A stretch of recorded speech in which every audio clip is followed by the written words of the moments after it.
I'm sure everyone remembered the SpongeBob episode Safe Deposit Krabs, the episode when Mr. Krabs got himself locked in a safe deposit. Unfortunately, Nickelodeon's website had a planned episode planned from 2003 to 2005.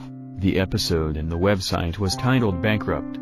It would later be revived as Safe Deposit Krabs, which released later in 2013. From October 23, 2003 to December 12, 2005, one of the writers of Nickelodeon accidentally released the episode 1 month before it was planned to be released. On October 30, 2003, it was a quiet afternoon in 2013, 10 years after the removal of the supposed episode of SpongeBob. I was on YouTube and on Paint.net, drawing and listening to some dubstep, death metal or breakcore. Don't ask why I'd listen to breakcore. I suddenly got a message on DeviantArt from one of my fans of my art named Ratchet Retro, who said, "This Nick's in some deep trouble. Look at 2003." In October I replied with, "What's going on with Nick?" That's when he hit me with a reply that was so chilling, my spine actually tingled. "SpongeBob's new episode is different.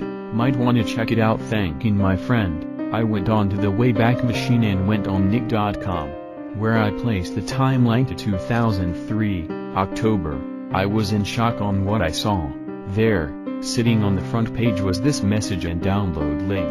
New SpongeBob episode MP4 download, check it out here. The link was off. The ad was from Infly, which was a website shorter. I went to it and my computer began to freak out. One of the worst viruses. The mouse froze, the screen glitched crazily, and then it switched to Psan. Must be a shady link, I thought to myself. All of the sudden, I heard the mailbox went up and I got up and checked the mail. For some reason, I got a small package and a note. I checked the note and it said this: "To whom click the link. This is the episode you are looking for in the disc format. We couldn't post it on a link as it contained viruses. We apologize for any inconvenience, Mr. Lawrence, aka the voice of Plankton." I opened the package and checked the disc. When I noticed that it looked like a burnt disc, I went to my backup computer and insert the disc.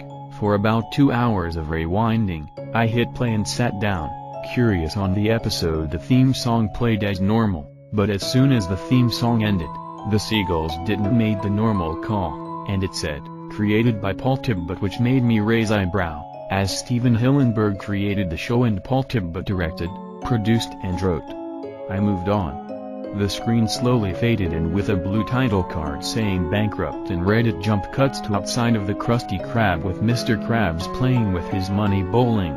He said to himself and maybe the audience, "Nothing soothes me more than me stack of cash and some cash bowling." As he was about to do it again, SpongeBob burst through the door with a panicked expression. He said, out of breath, "And Mr. Krabs? Mr. Krabs? You have a letter?"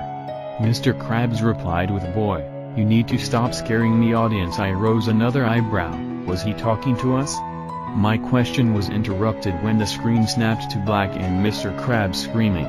The camera positions to Mr. Krabs' letter. It read, "Dear Eugene Krabs, you haven't paid a single dollar on our taxes and mortgage. In response, we have decided to condemn you, both your house and the Krusty Krab. Thank you for supporting us over the years. Sincerely, and BBB, the National Bank of Bikini Bottom." Mr. Krabs let out a sigh and went outside his office. He called out for SpongeBob and Squidward.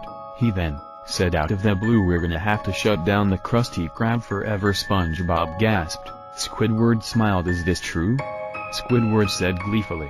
Mr. Krabs nodded as Squidward danced for a second before laughing and running outside comedically. The bubbles came up and showed the Repo Men taking everything from the Krusty Krab and his home both at the same time before driving off in the distance.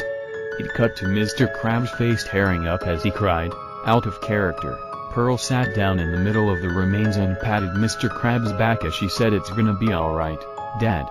Things would get better, I'm sure of it." Mr. Krabs sniffles and sighs.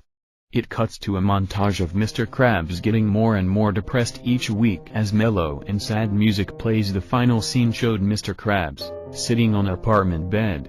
It then showed Mr. Krabs reaching into a cabinet nearby. He shuffles through stuff and then he ends up picking up a butcher knife. He puts the butcher knife close to himself, with one slice, You could hear a crash noise and a scream from Mr. Krabs. The episode ended with a shot of Mr. Krabs' first dollar bill, now covered in cartoony blood as it slowly fades out and shows credits. I rarely had no reaction, but it was definitely screwed up, so I put the DVD back in the sleeve and placed it somewhere safe and far away. About a few months later, I received a message from one of the writers of SpongeBob, Paul Tibbett, who said, "The person in the beginning, it's not me. I didn't make the episode. We don't have an episode named Bankrupt. Neither did we make one like you." Claimed it was someone else, an ex-employee. He was pissed.